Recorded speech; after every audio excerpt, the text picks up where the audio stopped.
کے بابرکت ماہ کا آغاز ہو چکا ہے اور اس دوران پورے ملک میں عشاء رحمت للعالمین منایا جا رہا ہے۔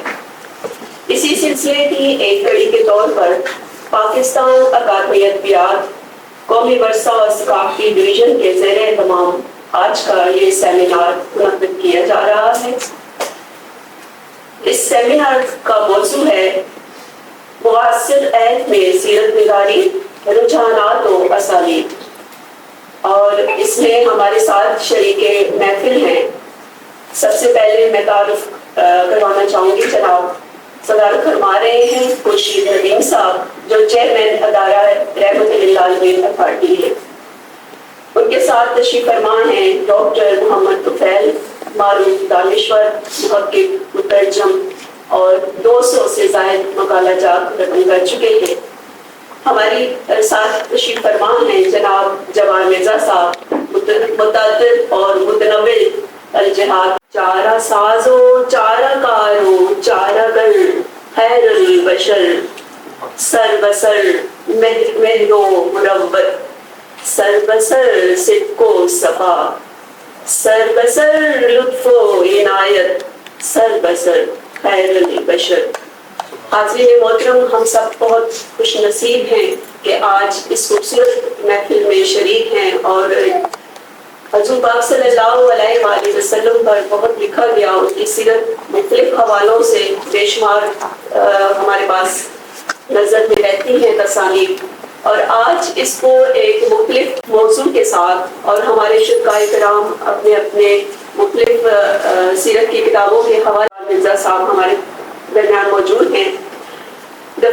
ان کا موضوع ہے دفاع وطن، ادب اور سیرت النبی۔ تینوں ہزار جوان مرزا صاحب کی کتاب جب میرے سامنے آئی، جب انہوں نے مجھے پوسٹ کی، دیکھیں اس قدر خوبصورت، اس کا ظاہری حسن بھی بہت دل کو بھاتا ہے، اور میں کتنی دیر اس کتاب کو ہاتھ میں لے کر دیکھتی رہی کہ یہ کتاب واقعی جتنا خوبصورت اس کا فلیپ ہونا چاہیے تھا ویسا ہی ہے۔ سیرت نبی پر ان کی کتاب سامنے آئی، لیکن ان کا تعارف بہت طویل ہے مختلف حوالوں سے، کیونکہ انہوں نے متنوع موضوعات پر اپنا قلم اٹھایا۔ ان کی کالم نگاری کے حوالے سے بھی یہ مشہور ہیں، اور شاعری کی 2 کتابیں، مرحلے اور فاصلے، اس کے علاوہ بہت ساری طویل فہرست ہے، لیکن چند کتابیں میں بتانا چاہوں گی۔ چھوٹے لوگ، ملاقاتیں اور یادداشتیں ہیں، پہل اس نے کی تھی کہ ان کی آٹوبایوگرافی ہے، اور قائد اعظم اور افواج پاکستان پر بھی انہوں نے قلم اٹھایا، بہت شاندار کتاب ہے، اس پر بھی مقالہ لکھا جا چکا ہے، تحقیق ہو چکی ہے۔ کشمیر کو بچاؤ، کشمیر کی 10,000 سالہ تاریخ بھی انہوں نے رقم کی، اور جو ٹوٹ کے بکھرا نہیں، ازدواجی یادیں ان کی۔ اس کے علاوہ بھی بے شمار ان کی تصانیف ہیں، ان کے کالم کے اوپر مبنی جو کچھ کتابیں ہیں۔ پھر وقت یہ ہمارے درمیان موجود ہیں سیرت مصطفیٰ کے صلی اللہ علیہ وآلہ وسلم کے حوالے سے۔ ان کی یہ کتاب جس پر فلیپ اور مضامین لکھے گئے، فتح محمد ملک صاحب نے لکھا، اور عرفان صدیقی صاحب نے لکھا، دیگر بھی کچھ لوگوں کی آراء شامل ہیں، لیکن میں عرفان صدیقی صاحب کے چند کلمات گوشگزار کر کے ان کو دعوت خیال دوں گی۔ عرفان صدیقی صاحب لکھتے ہیں، کاش اس وقت میں بھی، یہ عنوان ہے۔ جوان مرزا کی زیر نظر کتاب محمد صلی اللہ علیہ وآلہ وسلم کا مسودہ دیکھا ہے، پڑھا ہے، مجھے اس کی یہ کاوش بڑی منفرد سی لگی۔ محمد صلی اللہ علیہ وآلہ وسلم سیرت کی روایتی کتابوں سے بہت مختلف ہے۔ اس میں حیات طیبہ کے واقعات کی کسی زمانی ترتیب کو بھی مد نظر نہیں رکھا گیا، لیکن یوں لگتا ہے جیسے ارتھ کشید کیا گیا ہو۔ جوان مرزا روایتی محقق نہیں، لیکن ان کی چھوٹی سی کتاب میں اس نے نہایت دیدہ ریزی اور کمال ریاضت سے تحقیق کا حق ادا کرتے ہوئے کئی پہلوؤں پر نئے زاویوں سے نظر ڈالی۔ اس کتاب میں اہم معلومات کا اچھا خاصا خزانہ ہے، اور مجھے لگتا ہے روز محشر جب وہ دربار رسالت صلی اللہ علیہ وآلہ وسلم میں حاضری کا مرحلہ درپیش ہوگا تو جبار مرزا اپنے نامہ اعمال کو اس کتاب کے نیچے چھپا کر دونوں ہاتھوں پر کسی تحفے کی طرح سجائے جب بارگاہ ناز میں حاضر ہوگا تو آپ صلی اللہ علیہ وآلہ وسلم کے لب شیریں پر پھیلتی دلنشیں مسکراہٹ اس کے لیے شفاعتوں کے دروازے کھول دیتی۔ کاش اس وقت میں بھی کہیں اس کے آس پاس ہوں اور وہ میری انگلی تھام لے۔ آج ہمارے درمیان موجود ہیں جناب جبار مرزا صاحب، ان سے گزارش کرتی ہوں کہ اپنے موضوع کے حوالے سے ڈاکٹر نجیبہ صاحبہ، دوست احباب صاحب میرا سلام۔ میرا موضوع پہ دفاع وطن ادب وصیت ہے۔ میں نے اپنے خیالات اس لیے تھا کہ لفظ ہوا میں پھیلی نہ ہو۔ آپ سب ایام اسلام کو تاجدار کائنات حضرت محمد صلی اللہ علیہ وسلم کا 1500 سالہ یوم ولادت مبارک ہو۔ اللہ پاک کا ڈھیر و کرم، شفقت، بے تحاشا انعام، قرآن جنت احسان کے ہمیں آج کا دن دیکھنا مقدر کیا۔ نبی رحمت، نبی آخر زمان صلی اللہ علیہ وسلم رحمت للعالمین بن کے مبعوث ہوئے۔ شخصیت میں مثال اس قدر کے کبھی کسی سے ذاتی کام نہیں کیا۔ انسانیت کا احترام اس قدر کے بدو نے کہا، اے محمد صلی اللہ علیہ وسلم، ایک بات کرنی ہے، انتظار کرنے میں آتا ہوں۔ آپ صلی اللہ علیہ وسلم شام تک اس کے انتظار میں رہے مگر وہ نصیب واپس نہ آیا۔ شفیق اس قدر کے دشمن قیدی کو شفقت بھرا دلاسا دے کر اس وقت پر اسے آزاد کر دیا کرتے تھے کہ میں مسلمانوں کے خلاف نہ نکلنا۔ آپ صلی اللہ علیہ وسلم کا دین خاتم الادیان ہے، شریعت خاتم الشرائع ہے۔ ایک طرف جہاں شفقت اور رحمت کی فراوانی تھی تو وہیں آپ صلی اللہ علیہ وسلم کی دفاعی حکمت عملی کا یہ عالم تھا کہ آپ صلی اللہ علیہ وسلم کے پاس 3 تلواریں جن میں سے 10 تلواروں کے نام ریکارڈ پر ہیں۔ ایک المسعود نامی تلوار بھی تھی جو آپ صلی اللہ علیہ وسلم کو اپنے والد عبدالدار المعروف اللہ رضی اللہ تعالیٰ عنہ کی طرف سے وراثت میں ملی تھی۔ تلواروں کے علاوہ 5 نیزے تھے، 2 بچیاں اور 7 جگہیں تھیں۔ اس دور کا وسیلہ اس قرآنی حکم کی روشنی میں تھا کہ ہاتھی والوں کے مقابلے میں اپنے گھوڑے تیار رکھو۔ ریاست پاکستان کو ریاست مدینہ کے تناظر میں دیکھیں تو قائد اعظم رحمۃ اللہ علیہ کی پہلی ترجیح تعلیم اور دوسری دفاع تھی۔ اس کا اظہار قائد نے قیام پاکستان کے بعد کلات کے دورے پر کیا تھا۔ جب نواب کلات نے انہیں رائفل تحفہ دی تو قائد اعظم رحمۃ اللہ علیہ نے فرمایا کہ اسلحہ ہماری ضرورت ہے لیکن پہلی ترجیح تعلیم ہے۔ قائد اعظم نے تعلیمی ترجیح کا نظریہ غزوہ بدر کے اس واقعے سے تشہیر کیا تھا جس میں پڑھے لکھے قیدیوں سے فدیہ کے طور مسلمانوں کو لکھنا پڑھنا سکھانے کے لیے پابند کیا گیا تھا۔ اپنی پہلی ترجیح کو قائد اعظم نے اپنی جامع یوں پہنایا کہ اپنے حصے کی ساری دولت قائد اعظم علیہ رحمت نے اسلامیہ کالج لاہور، اسلامیہ کالج پشاور، سید مدرسۃ الاسلام اور علی گڑھ کالج میں کیا کرا۔ اور دوسری ترجیح دفاع کے حوالے سے قائد اعظم علیہ رحمت نے کابل میں پاکستان ملٹری اکیڈمی کی بنیاد رکھی، رسالپور میں ایئر فورس اکیڈمی کا افتتاح کیا، راولپنڈی میں اسلحہ فیکٹری کا سنگ بنیاد رکھا اور کراچی میں پاکستان نیوی کا جائزہ لیا۔ وہ پاکستان جس کے پاس قیام کے وقت پیپر پن تک نہیں تھی اس نے ایٹم بم بنا دیا۔ جس پاکستان کے حصے میں فوج کی چند نامکمل بٹالین آئی تھی آج دنیا کی بہترین فوج کا حامل ہو گیا۔ جس پاکستان کے حصے میں ایک بھی کارخانہ نہیں آیا تھا آج سینکڑوں کارخانے بند ہونے کے باوجود ہزاروں کارخانے قائم ہیں۔ جس پاکستان کے حصے میں 1-2 یونیورسٹی آئی تھی آج سینکڑوں یونیورسٹی بدل کے پڑھے لکھے قیدی اساتذہ کے کردار کو مد نظر رکھ کر اپنا پرچار تقسیم کر رہے ہیں۔ تعلیمی میدان میں جائزہ لیں تو آج پاکستان میں کمپیوٹر کا نظام جاپان کے بعد دنیا میں پہلے نمبر پر ہے۔ یہ وہی کمپیوٹر ہے جس نے مئی 2025 سال عوام میں بھارت کا دفاعی نظام ناکارہ کیا تھا۔ جس نے ابابیل بن کے بھارتی ابراہ کے فیل کو رافیل اونگے میں گرا دیا تھا۔ 15ویں صدی ہجری کی اس مبارک ساتوں میں سیرت پاک پر میری حاجہ کتاب محمد صلی اللہ علیہ وسلم، جس کو پہلی شاہ محمد کتاب کا اعزاز حاصل ہے، اور ڈاکٹر رجیبہ صاحبہ کا فرمان تھا کہ اپنی کتاب کے حوالے سے بھی بات کریں، تو میں اس کتاب کا ایک صفحہ پڑھ سکتا ہوں، جس کا عنوان ہے رو بڑھ کر زمانے کو بگرنا حشر تک۔ نبی آپ زمان حضرت محمد صلی اللہ علیہ وسلم کا 12 فروری 610 عیسوی کو پہلی وحی کی صورت جبل نور کے بارے ہرا سے اسلام کا جو پرچم لے کے تشریف لائے، اس مشن کو 6 مارچ 632 عیسوی کو خطبہ حجت الوداع کو مکمل کروا دیا۔ اس حج میں وداع کی تعداد 1.25 لاکھ کے قریب تھی۔ 610 عیسوی سے 632 عیسوی تک ان گزرے 22 برسوں کا جائزہ لیں تو اس عرصے میں 27-28 غزوے اور 48 سرایات کی ہوئے۔ اب شرط 2 ہجرتیں بھی ہوئی۔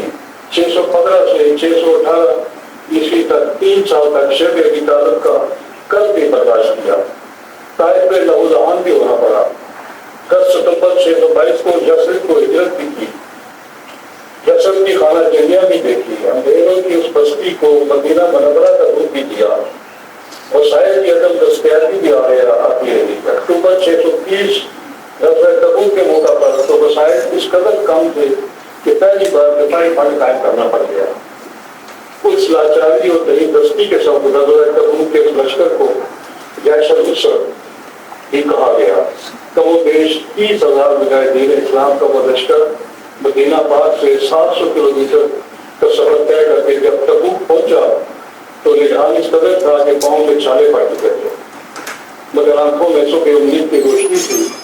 یہی وجہ تھی کہ سلطنت روم جو اس دور کی سپر پاور تھی، اس کے کیسر روم ہرکل جس کی آدھی دنیا پر حکومت تھی، وہ جنگ کے ارادے سے روم سے شام تک تو پہنچا، مگر مسلمانوں کی حیثیت اور جلال کی خبریں سن کر تبوک کا رخ نہ کرنے کی ہمت کر سکا تو شام سے ہی روم واپس چلا گیا۔ سب مسلمان بچے بڑے خواتین سب ملا کر بمشکل 2-2.5 لاکھ تعداد تھی، لیکن اب 1500 سال بعد عالم یہ ہے کہ دنیا بھر کے مسلمانوں کی تعداد 1.5 ارب سے بھی زیادہ تجاوز کر چکی ہے۔ 1500 سال پیشتر ایک ریاست مدینہ تھی، اور اب مدینہ پاک سے پاکستان تک 51 اسلامی ملک ہے۔ حاجیوں کی تعداد کم سے کم کوٹا مقرر کر کے بھی 18 سے 20 لاکھ۔ ایک محتاط اندازے کے مطابق 1400 سال سے اب تک سیرت نبی 100 مختلف زبانوں میں لکھی گئی۔ پاکستان میں اب تک سیرت نبی پر لکھی گئی کتب کی تعداد تقریباً 3000 ہے، جو اردو، انگریزی، عربی، پنجابی، سرائکی، گوجری، سندھی، پشتو، بلوچی، ہندکو زبانوں میں لکھی گئی ہے۔ ایک محتاط اندازے کے مطابق دنیا میں 5000 سے 8000 زبانیں بولی جاتی ہیں، ان میں سے 116 سرکاری زبانیں ہیں، جن میں 100 سے زائد زبانوں میں سیرت نبی صلی اللہ علیہ وآلہ وسلم پر کتابیں لکھی جا چکی ہیں، اور یہ سلسلہ جاری ہے۔ اسی سلسلے کو آگے بڑھاتے ہوئے ہمارے دوسرے مقرر ہمارے درمیان موجود ہیں، حافظ ڈاکٹر محمد طفیل صاحب۔ آپ ادارہ تحقیقات اسلامی اسلام آباد سے منسلک رہے، بین الاقوامی اسلامی یونیورسٹی اسلام آباد میں بھی آپ نے خدمات سر انجام دی، بین الاقوامی ادارہ برائے مطالعات سیرت طیبہ سے وابستہ رہے۔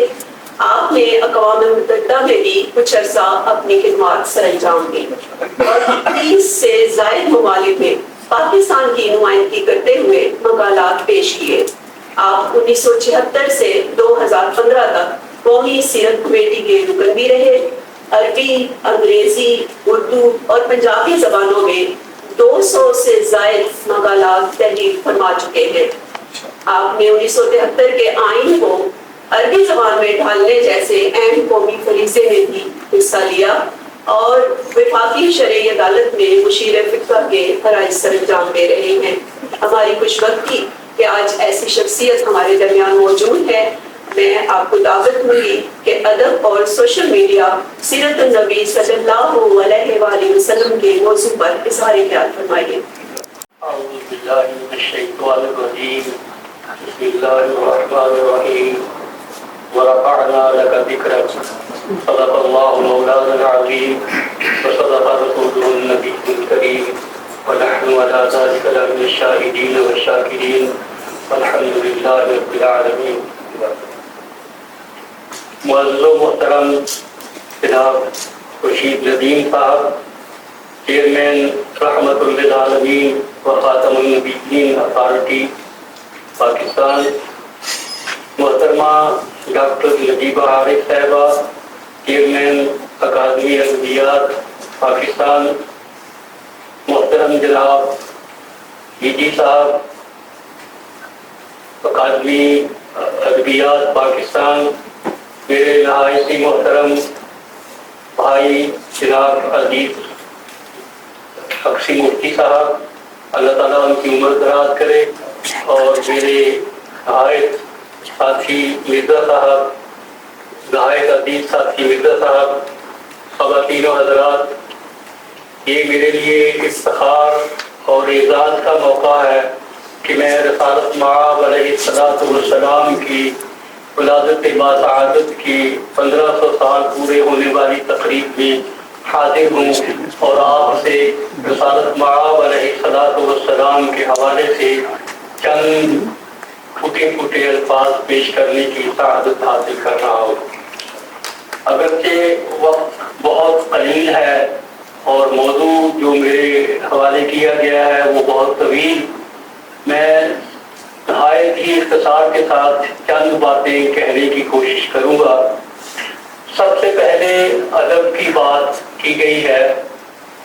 مصر کے ایک مشہور تاریخ نگار اور عربی زبان و ادب کے ماہر ڈاکٹر طٰہٰ حسین اپنی خود نوشت سوانح حیات الایام میں ایک جگہ تحریر فرماتے ہیں کہ دنیا کی سب زبانوں کے دو اجزاء ہوتے ہیں، یعنی نظم اور نثر، جبکہ عربی زبان کو یہ امتیاز اور شرف حاصل ہے کہ اس کے 3 اجزاء ہیں، ایک نظم ہے، ایک نثر ہے اور ایک قرآن حکیم ہے۔ جو نہ نظم ہے نہ نثر ہے، لیکن انسانوں کے دلوں کو اس قدر گرماتا ہے کہ انسان اسی کا گرویدہ ہو کر رہ جاتا ہے۔ میں اس میں آپ اصحاب علم کی اجازت سے ایک اضافہ کرنا چاہتا ہوں کہ جیسے قرآن حکیم وحی مطلوب ہے کہ ریسائٹڈ ریولیشن ہے، اسی طرح رسالت مآب علیہ السلام کے ارشادات بھی وحی غیر مطلوب ہیں۔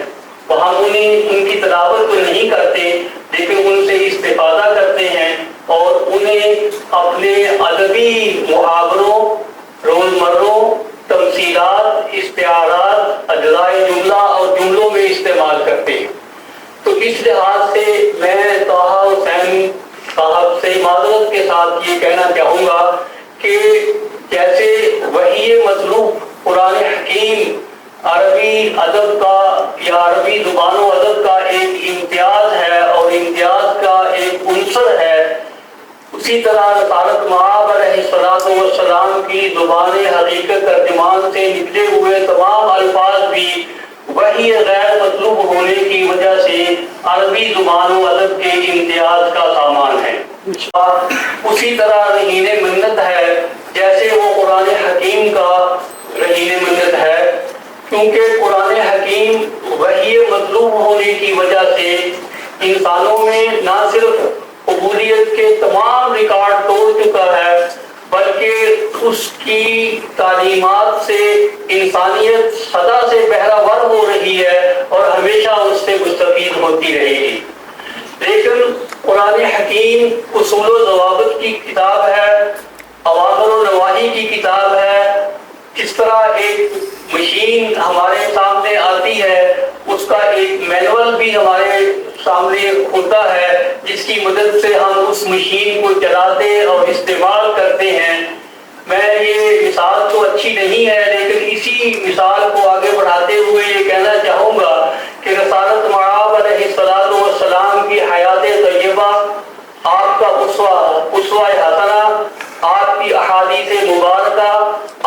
کی ادعیہ معصورہ اور آپ کے خطبات مبارکہ بھی اسی کڑی کے چند اجزاء ہیں جو عربی ادب کے لیے ایک امتیاز اور تفاخر کا سامان فراہم کرتے ہیں۔ تو اگر ہم اس ادب کا جائزہ لیں جو رسالت مآب علیہ السلام کی بعثت سے پہلے عرب دنیا میں رواج پذیر تھا، تو وہ انسانوں کا بنایا ہوا ایک ادب تھا، جس میں سے ایک شعر میں بغیر ترجمے کے پیش کرنا چاہوں گا تاکہ اس کے بعد میں حسان بن ثابت کا کے دو اشعار بھی پیش کر کے اس حقیقت کو ثابت کر سکوں کہ جاہلی ادب یا ادب جاہلی اس قابل نہیں تھا کہ وہ انسانیت کی خدمت کرتا، جبکہ رسالت مآب علیہ السلام کے وسیلہ جمیلہ سے ہمیں جو عربی ادب حاصل ہوا وہ نہ صرف ادب کا ترجمان ہے، ادب کا ایک ایسا اضافہ ہے، ادب میں ایک ایسا اضافہ ہے جس کی مثال شاید ہی ملتی ہو، لیکن اس میں انسانی قدریں اس قدر وسیع، مضبوط اور قوی ہیں کہ اس کا کوئی ثانی نہیں ملتا ہمیں۔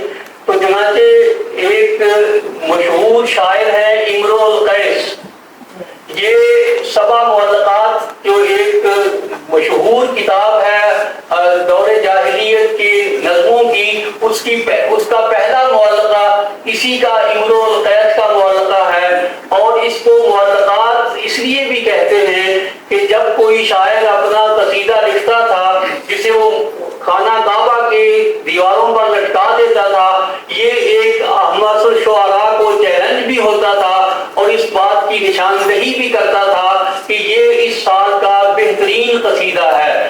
تو اس سبع معلقات میں جو سب سے پہلا قصیدہ ہے اس میں امرؤ القیس نے ایک شعر کہا ہے جو میں اس کی ولگیرٹی کی وجہ سے اس کا ترجمہ تو نہیں کروں گا، لیکن وہ آپ سے مثال کے طور پر شیئر کروں گا۔ فَبِسْلُكِ حُبْلَا قَدْ تَرَكْتُ وَمُرْضِعًا سَمَوْتُ عَلَيْهَا بَعْدَ مَا نَامَ أَهْلُهَا۔ لیکن اسی دور کو تسلسل بخشتے ہوئے حضرت حسان بن ثابت رضی اللہ تعالیٰ عنہ نے ایک ایسا شعر کہا، وَأَحْسَنُ مِنْكَ لَمْ تَرَ قَطُّ عَيْنِي وَأَجْمَلَ مِنْكَ لَمْ تَلِدِ النِّسَاءُ خُلِقْتَ مُبَرَّعًا مِنْ كُلِّ عَيْبٍ كَأَنَّكَ قَدْ خُلِقْتَ كَمَا تَشَاءُ۔ آپ سے کوئی خوبصورت انسان میری نظر سے نہیں گزرا، میری نظر سے کیسے گزرتا؟ کسی والدہ نے ایسا خوبصورت اور حسین بچہ جنا ہی نہیں، اور آپ ایسے پیدا کیے گئے جیسے آپ نے چاہا، اور آپ تمام عیوب و نقائص سے مبرہ، بالا تر، پاک اور منزہ تھے۔ تو یہ ایک چیز ہے ادب میں جو اس جاہلی دور میں جو ولگیرٹی کا جو ادب تھا، جس میں فخر و مباحات، ذاتی تعلی اور مرثیہ اور حجم کے علاوہ کچھ نہیں ہوتا تھا، اس کو رسالت مآب علیہ السلام کے ذریعے سے انسانی حقوق کا بھی ایک مظہر بن گیا وہ ادب، حقوق اللہ اور حقوق العباد کا بھی وہ مظہر بن گیا، رسالت مآب علیہ السلام کا فراہم کیا ہوا ادب۔ چنانچہ آپ کی احادیث مبارکہ کا مطالعہ، آپ کے خطبات مسنونہ کا مطالعہ، آپ کی ادعیہ معصورہ کا مطالعہ، اور آپ کی زبان حق ترجمان سے نکلے ہوئے جو بھی الفاظ ہمارے پاس آج تک محفوظ ہیں، اگر ہم ان کا جائزہ لیں تو ان میں ایک بہت بڑی تبدیلی یہ نظر آتی ہے کہ انسانیت کو اللہ کے حضور سر بسجود کر دیا گیا ہے، اور انسانوں کے حقوق نہ صرف محفوظ کر دیے گئے ہیں بلکہ وہ اصناف بنی آدم جن کے حقوق تھے ہی نہیں انہیں بھی بہت سے حقوق سے نواز دیا گیا ہے۔ تو یہ ادب کا بنیادی فرق ہے جو عصر جاہلیت کا ادب تھا اور رسالت مآب علیہ السلام کے دور کا ادب تھا، اور اس میں رسالت مآب علیہ السلام کے جو ارشادات ہیں وہ صرف ارشادات ہی نہیں ہیں بلکہ وہ ایک طرف انسانیت کے دکھوں کا مداوع اور تریاق ہیں، تو دوسری طرف وہ آدمی سچائیوں کے طور پر ابھر کر ہمارے سامنے آئے ہیں۔ چنانچہ رسالت مآب علیہ السلام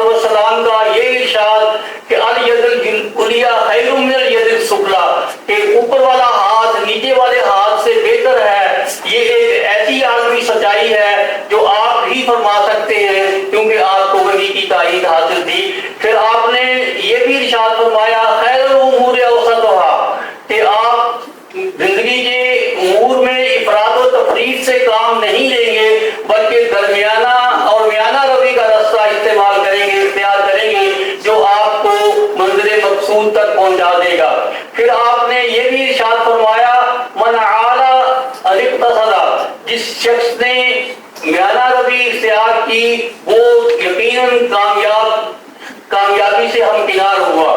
تو اس طرح کی بہت ساری ضرب الامثال جو جیسے قرآن کی بعض آیات ضرب الامثال بن گئی ہیں، اسی طرح رسالت مآب علیہ السلام کے ارشادات بھی ضرب الامثال بن گئے ہیں۔ تو میں 3-4 باتیں یہ کہنا چاہوں گا کہ رسالت مآب علیہ السلام کے ارشاد فرمائے ہوئے ادب کا مطالعہ کرنے سے ہمیں سب سے پہلی بات یہ ہوتی ہے، معلوم ہوتی ہے کہ حقوق اللہ کے ساتھ ساتھ حقوق العباد بھی اتنی ہی اہمیت کے حامل بیان ہوئے ہیں جتنی اہمیت خود مسئلہ توحید کو حاصل ہے۔ چنانچہ وہ رسالت مآب علیہ السلام کا عطا کیا ہوا ادب نہ صرف توحید کی ہمیں تعلیم دیتا ہے بلکہ ختم نبوت کا بھی وہ آئینہ دار ہے۔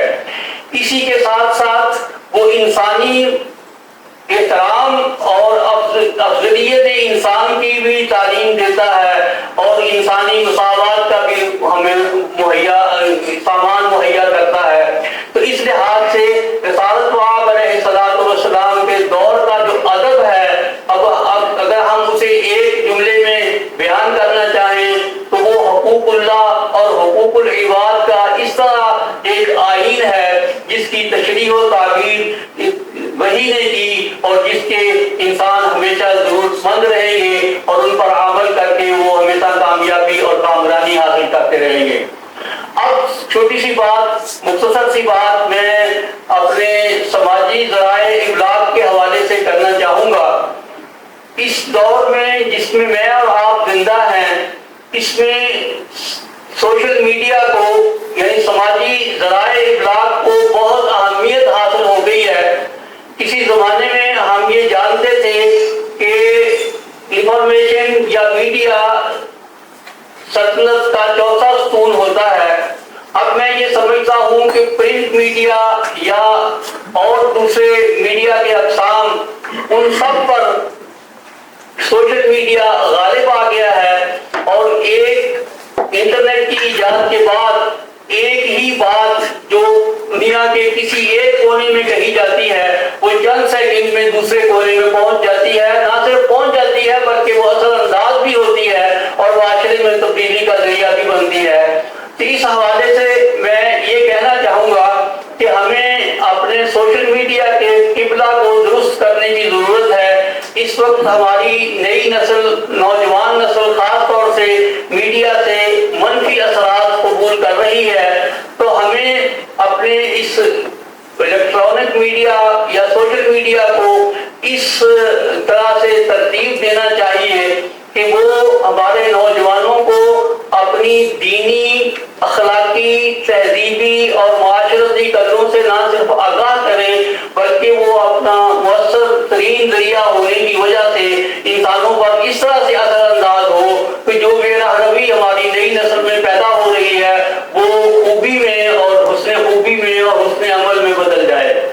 دوسری بات میں یہ رسالت مآب علیہ السلام کے حوالے سے یہ بات کہنا چاہوں گا کہ آپ کا ارشاد ہے کہ الصدق ینجی والکذب یہلک، کہ سچ جو ہے وہ انسان کو نجات دیتا ہے اور جھوٹ جو ہے وہ انسان کو ہلاک کر دیتا ہے۔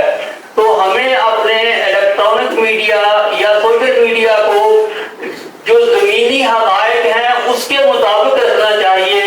میرے لیے ایک بڑی تعجب کی بات ہوئی کہ 2020 میں نے یہ سوشل میڈیا پہ خبر دیکھی کہ ہمارے صدر محترم جناب آصف علی زرداری صاحب، اللہ تعالیٰ ان کو زندگی اور سلامتی دے، کہ وہ اس دنیا سے رخصت ہو گئے ہیں اور 27 رمضان کو ان کا جنازہ پڑھا جائے گا اور ان کی موت کا اعلان کیا جائے گا، جبکہ 5 سال گزرنے کے بعد وہ آج بھی ماشاءاللہ زندہ ہیں اور ایوان صدر میں صدارت کے فرائض سر انجام دے رہے ہیں۔ تو اس طرح کی جو غلط باتیں ہیں وہ ہمارے الیکٹرانک میڈیا یا سوشل میڈیا کو نہیں کرنی چاہیے بلکہ جو زمینی حقائق ہیں انہیں کو بیان کرنا چاہیے اور ان میں نہ کوئی افراط و تفریط اور نہ کوئی مبالغہ کرنا چاہیے، کیونکہ رسالت مآب علیہ السلام کی یہی تعلیم ہے کہ آپ میانہ روی کو اپنائیں۔ اس کے علاوہ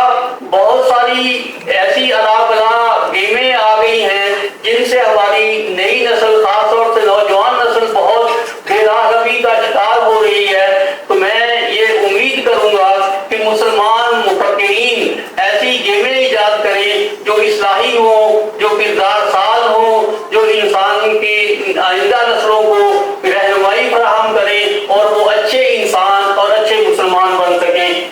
اور آخر میں یہ ایک بار پھر شکریہ اکادمی ادبیات پاکستان کا ادا کرتے ہوئے یہ تجویز کرنا چاہوں گا کہ یہ موضوع رسالت مآب علیہ الصلوۃ والسلام کی سیرت طیبہ، ادب اور سوشل میڈیا، یہ آج کا زندہ موضوع ہے۔ میں یہاں دو بہت ذمہ دار اشخاص، اگر یہ سب ذمہ دار ہیں لیکن دو زیادہ ذمہ دار اشخاص بیٹھے ہیں، میں ان کی توجہ اس طرف مبذول کرانا چاہوں گا کہ وہ اس موضوع پر اور زیادہ اہتمام کریں، اور زیادہ سیمینار کروائیں، اور زیادہ مفکرین کو بات کرنے کا موقع فراہم کریں، تاکہ ہم اس طرح سے اپنی نئی نسل کو بے راہ روی سے بچا کر راہ اعتدال پر اور زیادہ مستقیم پر استوار کر سکیں۔ میں ایک بار پھر شکریہ ادا کرتا ہوں آپ سب کا بھی کہ آپ نے میری نہایت ہی کمزور سی گفتگو، ٹوٹی پھوٹی معروضات کو نہایت اطمینان اور سختی سے سنا۔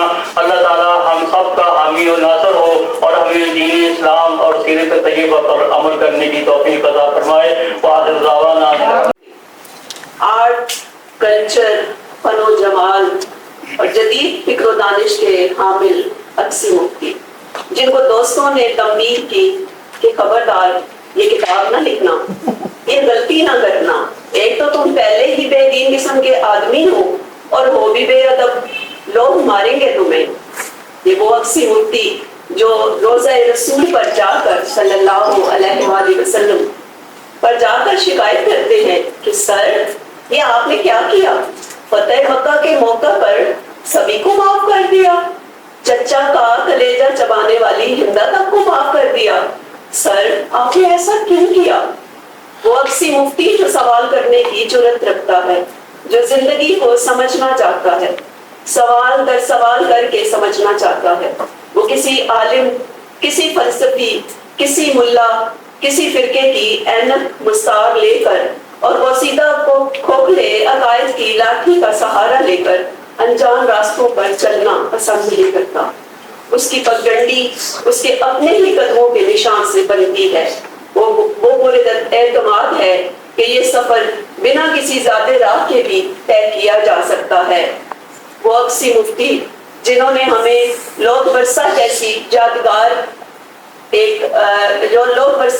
یادگار تحفہ دیا، لوگ تماشا جیسے پی ٹی وی کے پروگرام کیے، پاکستان کے طول و عرض سے لوگ فنکار متعارف کروائے۔ وہ اقسی مفتی جنہیں 2006 میں ایشیا پرائز فار کلچر پیش کیا گیا، جو اس سے قبل صرف اور صرف ایک پاکستانی جناب نصرت فتح علی خان صاحب کو دیا گیا تھا، اور گورنمنٹ آف پاکستان سے انہیں ستارہ امتیاز بھی مل چکا ہے۔ آج ہمارے درمیان وہ ایک منفرد حوالے سے موجود ہیں، اور وہ کیا منفرد حوالہ ہے؟ محمد ان ماڈرن ٹائمز کے عنوان سے سیرت النبی کی کتاب لکھنے کا حوالہ۔ ان سے گزارش کروں گی کہ سیرت النبی، لوگ ادب اور ثقافت کے حوالے سے اپنے خیالات کا اظہار کریں۔ اور محترمہ پروفیسر ڈاکٹر نجیبہ عارف اور صاحبزادہ سلطان، آپ کو بتاؤں صاحبزادہ ہیں، ان کا تعلق جو ہے وہ بہت بڑے عہدے کے ساتھ ہے۔ سر میں تو کچھ غیر رسمی سی باتیں کروں گا، تو آپ برائے مہربانی شفقت سے سن لیجیے گا، وہ نہ کیجیے گا جو میرے دوست پہلے بھی مجھے کہہ چکے ہیں کہ مار کھاؤ گے۔ تو سر عرض یہ ہے، بات تو بعد میں ہوگی۔ فرض کیجیے کہ آپ کسی دور دراز کے علاقے میں جائیں، مثلاً آپ راجستھان چلے جائیں یا بلوچستان چلے جائیں، اور وہاں کسی گدریے سے آپ پوچھیں، آپ کہیں گے یہ بارش کیوں ہوتی ہے، تو وہ کوئی لمبی چوڑی تفصیل نہیں آپ کو دے گا، وہ بڑی سادگی سے کہے گا سائیں اللہ کا حکم ہے،